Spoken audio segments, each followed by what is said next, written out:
Ever stared up at the night sky and wondered about the stories hidden among the stars?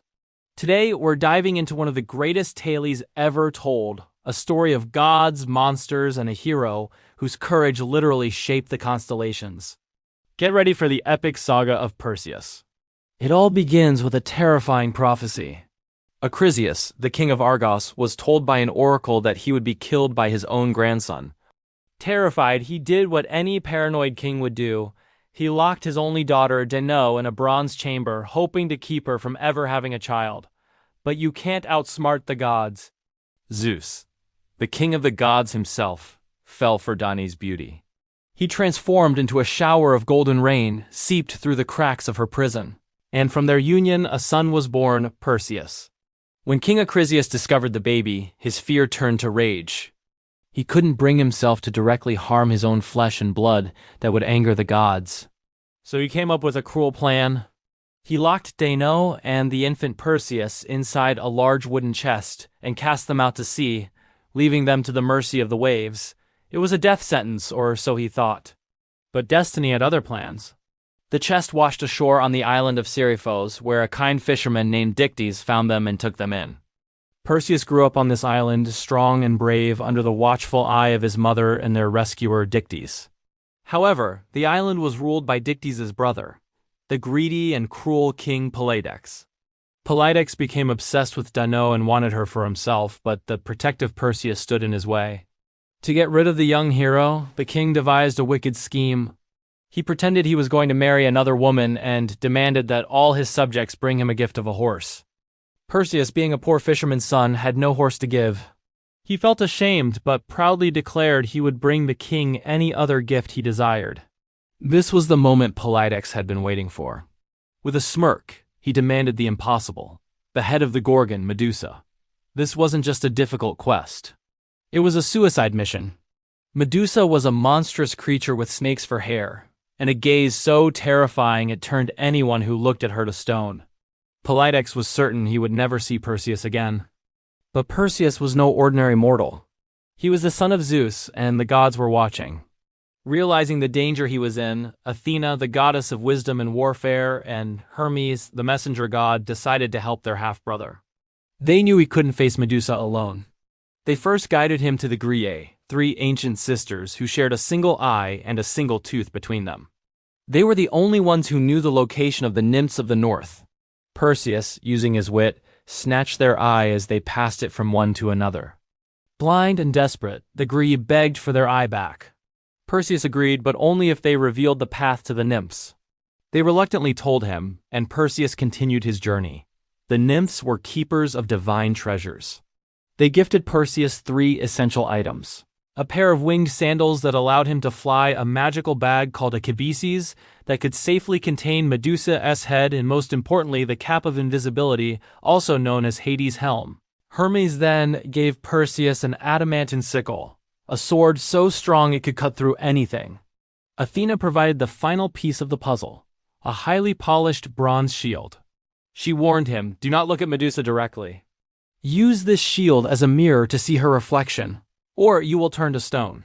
Armed with these divine gifts and crucial advice, Perseus was finally ready. He flew to the dreaded lair of the Gorgons at the edge of the world. Inside, he found the 3 sisters sleeping. 2 of them, Stheno and Euryale, were immortal, but Medusa was not. Using the reflection in his polished shield to guide his movements, Perseus crept closer. He saw the hideous face with its writhing mass of venomous snakes. Even in reflection, it was horrifying. With a single swift motion, he swung the adamantine sickle and severed her head. Instantly, from Medusa's neck, 2 beings sprang forth, the winged horse Pegasus and the warrior Chrysaor. Without a moment to spare, Perseus scooped the still dangerous head into his cabeces bag. The other 2 Gorgons awoke with a shriek of fury, but Perseus, wearing the cap of invisibility, was already gone, flying away on his winged sandals, unseen and untouched. His journey home was just as eventful. Flying over the coast of Ethiopia, he spotted a heartbreaking sight. A beautiful young woman was chained to a sea cliff, offered as a sacrifice. This was Princess Andromeda. Her mother, Queen Cassiopeia, had boasted that she was more beautiful than the Nereids, the sea nymphs. This arrogance angered Poseidon, the god of the sea, who sent a monstrous sea serpent, Cetus, to ravage the kingdom. An oracle declared that the only way to appease the monster was to sacrifice Andromeda. Perseus, struck by her beauty and bravery, couldn't let this happen. He flew down and promised Andromeda's parents, King Cepheus and Queen Cassiopeia, that he would save her if they agreed to let him marry her. They eagerly consented. When Cetus emerged from the waves, Perseus met it in a fierce battle. Some versions say he fought it with his sword, while others tell a more famous tale. He pulled Medusa's head from the bag. The moment the sea monster laid its eyes upon the Gorgon's face, it turned to solid stone, crumbling into the sea. Andromeda was saved, and the kingdom was freed. However, at the wedding feast, Andromeda's uncle Phineus, to whom she had originally been betrothed, stormed in with his followers to claim her. A massive fight broke out. Outnumbered, Perseus once again used his ultimate weapon. He cried out for his friends to look away and unveiled the head of Medusa. Phineus and his army were instantly petrified, frozen forever as stone statues. Perseus and Andromeda finally returned to Seriphos. There, he found that his mother, Danae, had been forced to take refuge from the relentless King Polydex. Furious at the king's treachery, Perseus marched into the palace court. Polydex and his nobles mocked him, refusing to believe he had completed the quest. "If you don't believe me," Perseus announced, "then here is your proof." He drew Medusa's head from the bag, and the wicked king and his followers met the same stony fate as the others. Perseus then made the kind fisherman Dictys the new king of the island. His quest complete, Perseus returned the divine items to the gods, giving the head of Medusa to Athena, who placed it on her shield, the Aegis. But there was one last piece of the prophecy to fulfill. Years later, Perseus participated in some funeral games. When it was his turn to throw the discus, a stray gust of wind carried it off course. It flew into the crowd and struck an old man, killing him instantly. That man was none other than his grandfather, King Acrisius, who had fled his own kingdom years before, still trying to escape his fate. The prophecy had come true, though entirely by accident. Distraught by this tragic event, Perseus felt he could no longer rule Argos, the kingdom that was rightfully his.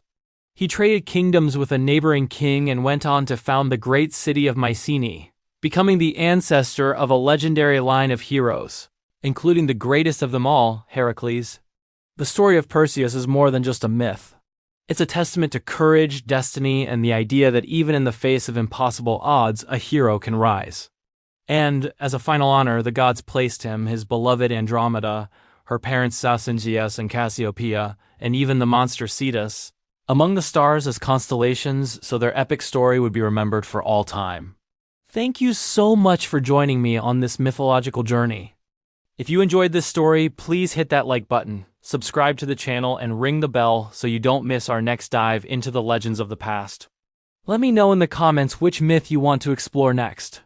Until then, keep looking up.